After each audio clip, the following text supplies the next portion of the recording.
Hello, hello mga karuba!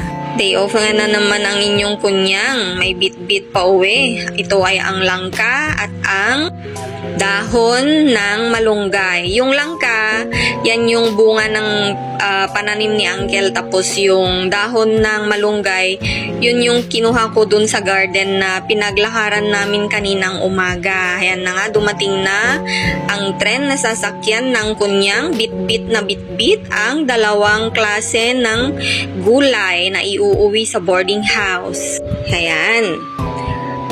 Open sesame. Yan yung loob ng MRT. Walang masyadong katao-tao. Kasi mga alas 9 ito ng umaga nung lumabas ako sa bahay ng aking mga amo. Ayan yung view dun sa baba. Kung napapansin nyo, may mga green na kulay. Yung magagandang kulay ng nature. O, diba? Ang ganda-gandang pagmasdan. Tapos yung mga bahay. Tapos, may Pasig River din pala kami dito. Hindi nyo napapansin. Opo. Pasig River po yan. Connected sa Pilipinas. Siyempre, joke lang naman yan. Baka maniwala kayo. Actually kasi guys, yung paglabas ko dun sa bahay ng amo ko hanggang dun sa boarding house, mapapansin nyo, maraming mga trees, maraming mga green na kulay na makikita. Kaya ay nako, napakasarap sa eyes pagmasdan. Tapos ang weather, medyo makulimlim kanina, pero ayan na, medyo lumiwanag naman na yung kalangitan kaninang on the way na ako pa uwi. Ayan yung mga bahay-bahay, mga buildings, establishments, ganyan na lalampasan namin.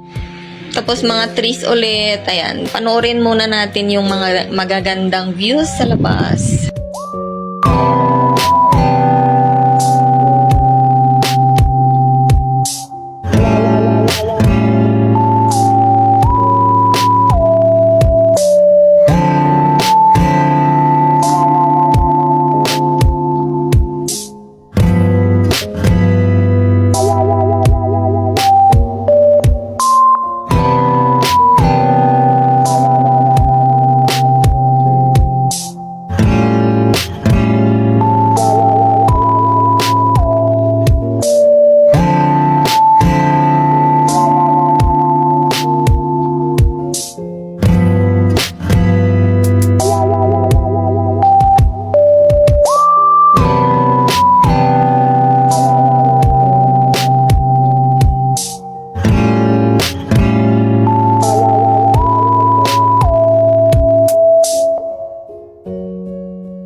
Yang oras na yan, walang masyadong traffic, kaya pumanas pastilugan.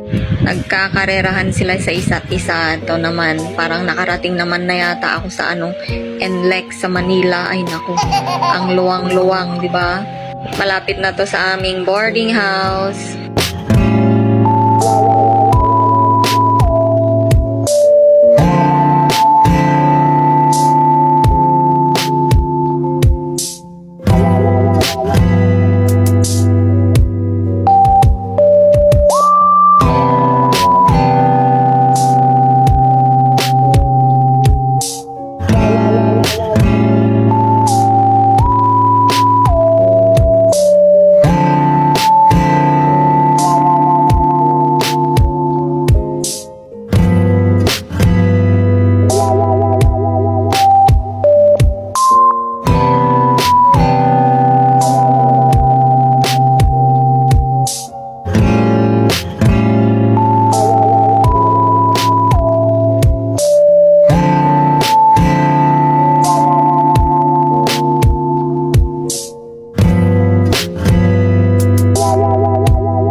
Idinaan ko nga lang pala yung mga gulay dun sa boarding house, tapos lumabas ako ulit kasi imimit ko yung aking agent. At dahil mainit nga sa labas, kahit hindi masyadong maaraw, ayan, napa-order ang kunyang ng drinks. Ayan yung mga presyo ng mga inumin dun sa nakita kong pwesto dun sa labas ng building. Ito ay malapit lang sa KLCC, sa may Twin Tower. Ang in-order ko dyan ay yung chocolate. Ito na nga yung aking in-order. First time ko na namang makainom ng chocolate flavor.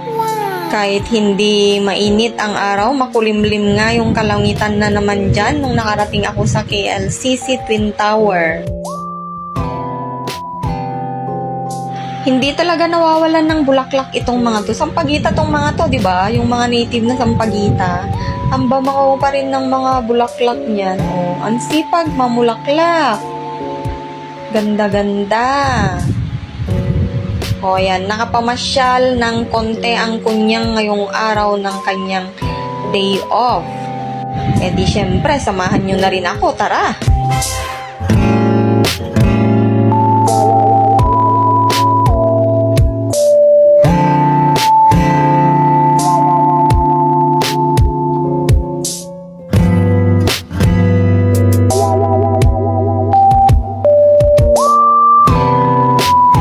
Ito nga pala yung tinatawag na The Balete Drive. Ang dami-daming mga balete trees dito eh. Lalo na paggabi, ay naku, nakakatakot naman mamasyal dito, pero pakulay yung mga trees na yan paggabi. Ay naku, sinasabi ko sa inyo, wag na wag kayong lalapit dyan.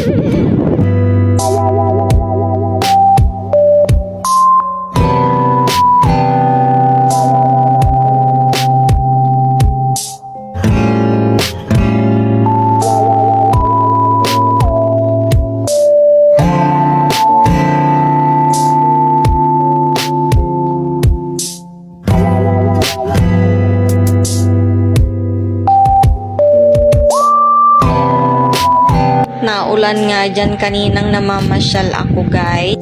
Buti na lang meron mga shade. Tila ko nga lang dyan yung ulan, guys, bago ako umalis. Salamat sa panonood. Hayan lang ang ganap ko.